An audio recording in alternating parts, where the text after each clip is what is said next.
Salut à tous et bienvenue sur AL Witch. Aujourd'hui, nous allons parler d'un nouveau jeu divinatoire qui s'appelle l'Oracle Bleu. Ce jeu est un oracle composé de 73 cartes, toutes numérotées de 0 à 72. Vous pourrez trouver ces cartes sous ces diverses formes. Et la face arrière avec le lotus.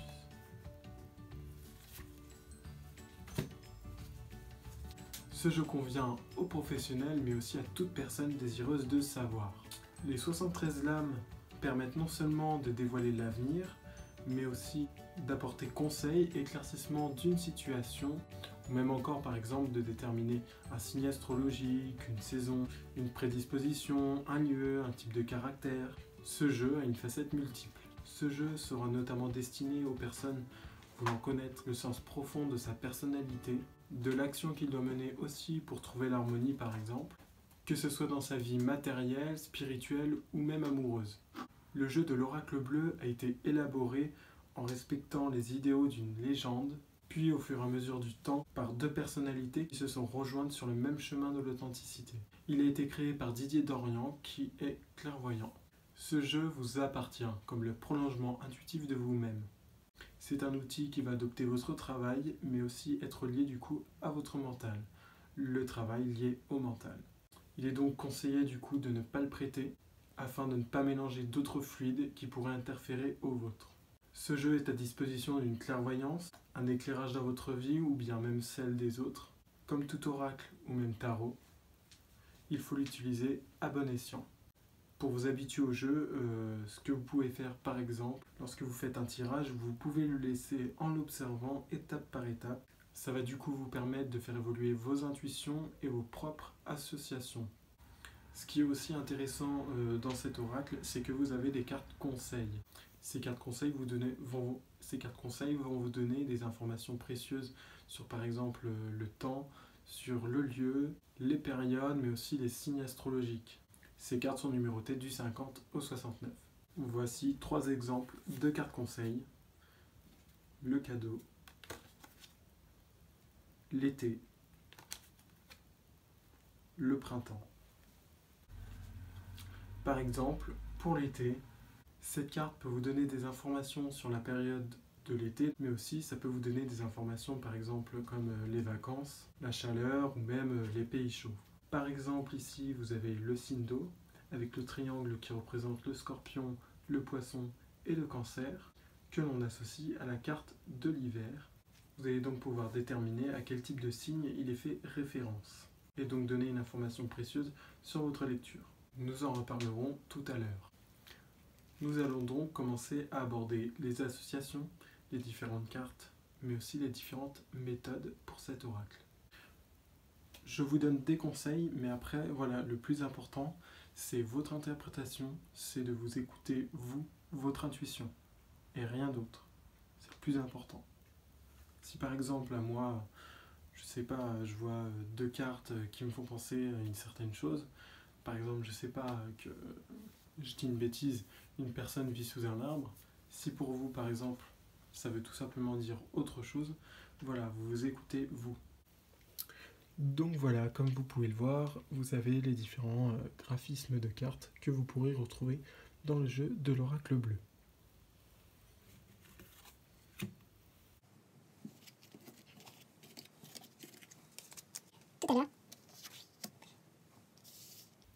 Tout à l'heure, je vous parlais du coup de cette association, par exemple l'hiver et l'eau, qui du coup permet de vous donner une identification précise sur le signe astrologique de la personne.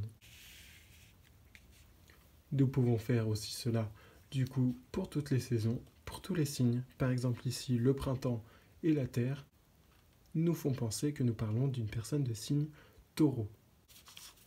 Si par exemple vous retrouvez l'été à côté de l'eau et non l'hiver, c'est que nous parlons du signe du cancer. Voilà. Voilà pour les associations par rapport aux signes astrologiques. Cela vous permet du coup d'avoir des informations précises sur la personne. Si par exemple vous avez 2 saisons qui sont l'une à côté de l'autre, cela peut indiquer une fourchette entre ces deux périodes. Par exemple, là vous avez l'hiver et l'été. Cette combinaison va vous renseigner sur un événement qui se prépare du coup entre l'hiver et l'été prochain. En revanche, si elles se suivent chronologiquement, comme l'hiver et le printemps, ces deux saisons sont donc égales à 6 mois. Elles représentent du coup une cumulation plutôt au niveau du temps. Même chose, si jamais vous avez ces trois cartes, par exemple l'hiver, le printemps et l'été qui se suivent chronologiquement, cela veut dire du coup une durée de 9 mois. Après voilà, comme je dis souvent dans mes vidéos, c'est vous, votre interprétation, c'est votre ressenti, c'est... Voilà. Je vous donne les clés en fait tout simplement. Après, il suffit juste de vous écouter vous. C'est le plus important.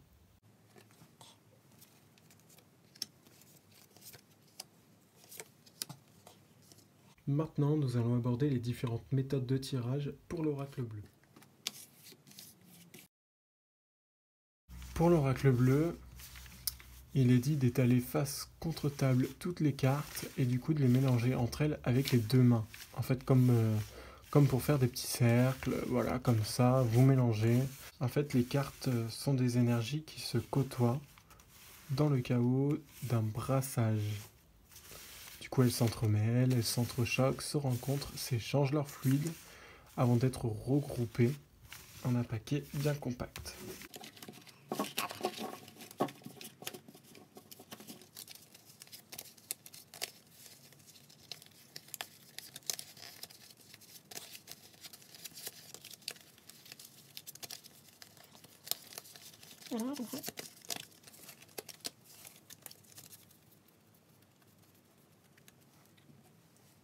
Voilà. Ensuite, après avoir bien mélangé le jeu, nous allons attaquer la première méthode, qui est la méthode de la grande pyramide par Didier Dorian, qui est donc l'élaborateur de ce jeu. Vous pouvez maintenant couper en deux de droite à gauche, ou faire couper à la consultante ou au consultant de la main gauche si il ou elle est marié, ou si la question la concerne directement, ou alors de la main droite si ou elle n'est pas unie ou si elle s'interroge par exemple sur un événement indirect. Ensuite, vous regroupez les cartes en un seul paquet et vous les étalez comme ceci, face contre table. Là, vous allez choisir les 9 premières cartes.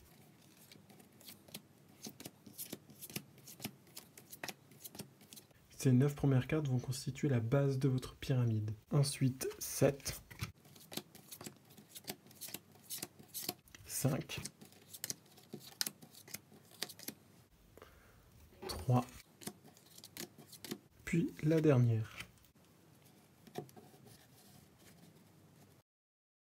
Bon, évidemment, là, je manque de place, mais si jamais vous voulez construire la pyramide directement pendant que les cartes sont tirées, il n'y a aucun souci.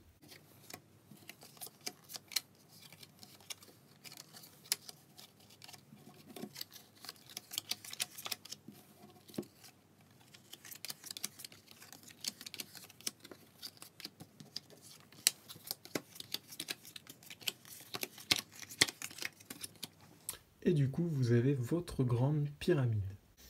Et du coup, ensuite, les retourner. Vous pouvez associer les cartes entre elles, rangée par rangée. Celle du dessus est une information complémentaire à celle du dessous. Donc du coup, celle du dessus est une information complémentaire à celle du dessous.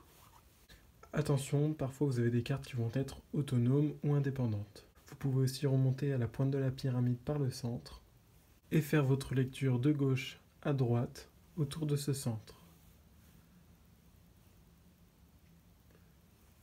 Ce centre en fait est tout simplement l'énergie principale du message. Donc il va falloir aussi prendre l'habitude de faire vos associations et recouvrir uniquement les cartes de votre choix par 1 à 2 cartes seulement, pas plus. Sinon après on se disperse. Si vous souhaitez une information complémentaire dans le message qu'elles veulent vous donner, laissez parler le jeu. Par exemple, on recouvre 1 fois, 2 fois, maximum pour une carte, afin d'avoir une information complémentaire. Si je peux vous donner un conseil au début, pour vous habituer, pour vous imprégner Vous pouvez aussi laisser reposer le tirage sur la table et revenir sur votre jeu pour sentir en plusieurs fois des choses que vous ne captiez pas pour la première fois. Histoire de faire corps avec votre outil de prédilection comme le prolongement de vous-même.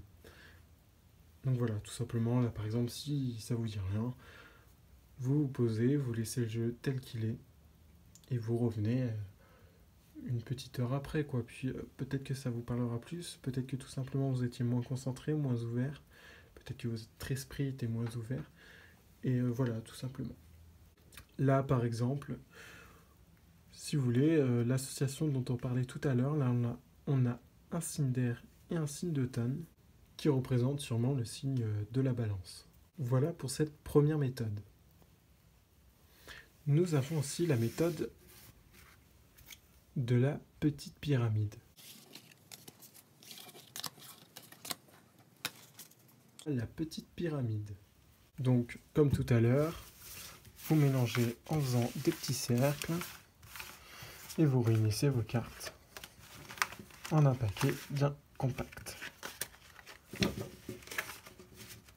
Bon, évidemment, vous mettez plus de temps que ça, le temps que le jeu s'imprègne bien de votre fluide. Moi, je le fais tout simplement pour des questions de rapidité. Ce tirage va vous permettre d'avoir une réponse immédiate sur une situation donnée.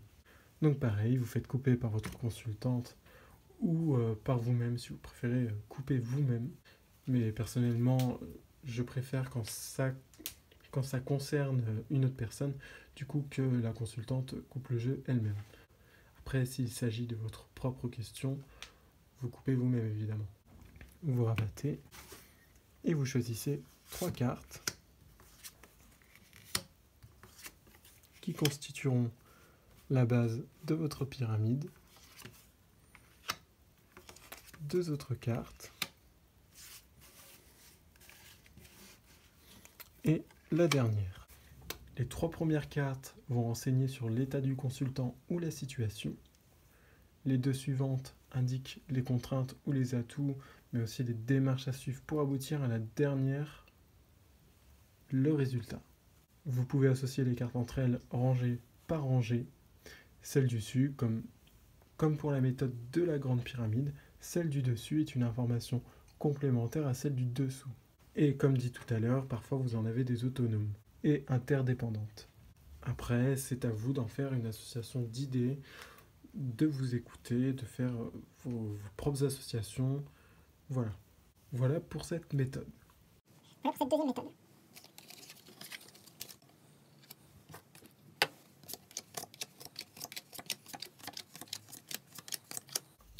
La troisième méthode, la méthode de la grande roue. Voilà, la méthode de la grande roue en fait va reposer tout simplement sur la roue du zodiaque qui repose du coup sur les 12 maisons de l'astrologie.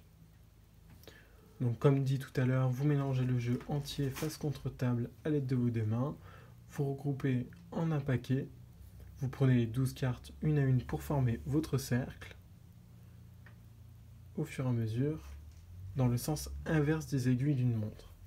Donc faites attention, bien ce sens-là. 1, 2, 3, 4, 5, 6, 7, 8, 9, 10, 11, 12. Et pas l'inverse.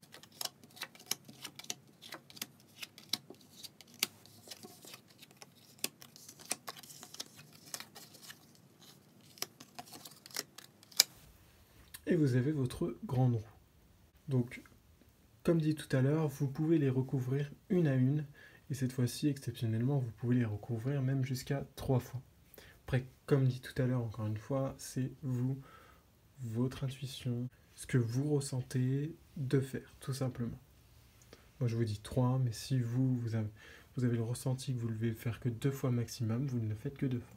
Donc, par exemple, moi, j'ai envie de les recouvrir une à une. Je les recouvre une à une. Par exemple, si tout simplement ça ne me parle pas, hop, je recouvre et ça me parlera peut-être un peu plus.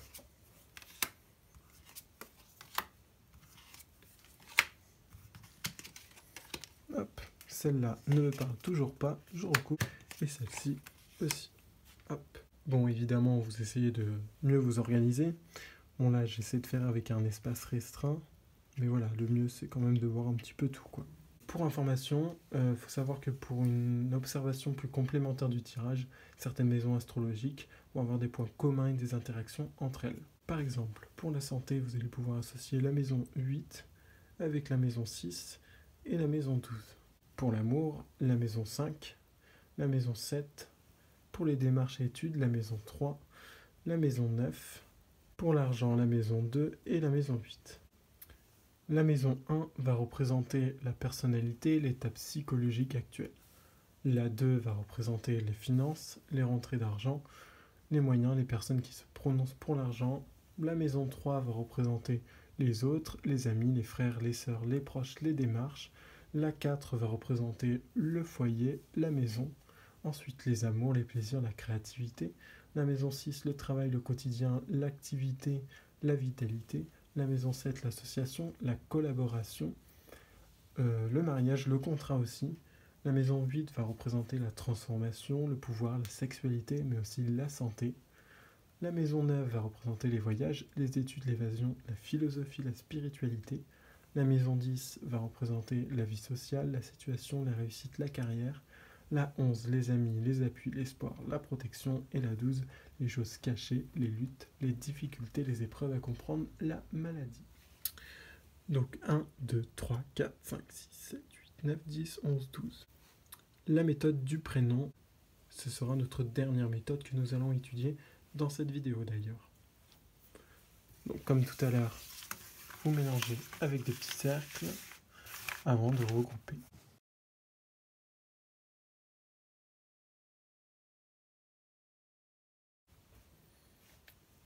Vous faites couper. Hop. Et vous faites choisir ou choisissez autant de cartes qu'il y a de lettres dans le prénom. Par exemple, pour Yael, Y, E, A et L.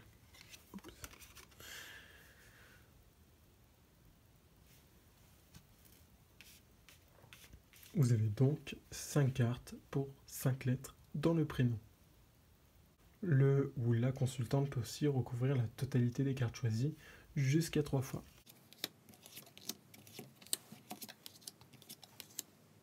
Le tirage va donc vous donner une interprétation des tendances, des atouts, des contraintes, aussi des situations auxquelles la consultante est confrontée, et aussi de son état d'esprit actuel. Les résultats peuvent aussi indiquer des événements à venir, des renseignements qui peuvent être étonnants ou moins étonnants sur la personnalité concernée. Vous pouvez aussi avoir la personnalité d'une personne en faisant ce tirage. À vous de voir tout simplement comment vous voulez utiliser cette méthode et pourquoi. Ce tutoriel sur l'oracle bleu est maintenant terminé. Je vous remercie d'avoir regardé cette vidéo. N'hésitez pas à laisser vos commentaires parce que c'est tout simplement grâce à ces commentaires que du coup on va pouvoir progresser. Comme ça, je pourrai faire des petites modifications sur des choses qui vous ont moins plu. Si jamais vous avez d'autres questions, vous n'hésitez surtout pas. Vous avez tous les liens en dessous en description et j'essaierai donc de vous répondre au plus vite. Si jamais aussi vous avez par exemple des idées de vidéos à faire, n'hésitez pas à les mettre en commentaire et du coup je prendrai le temps de regarder tout ça. Cette vidéo est maintenant terminée, je vous dis à bientôt et on se retrouve pour une prochaine vidéo.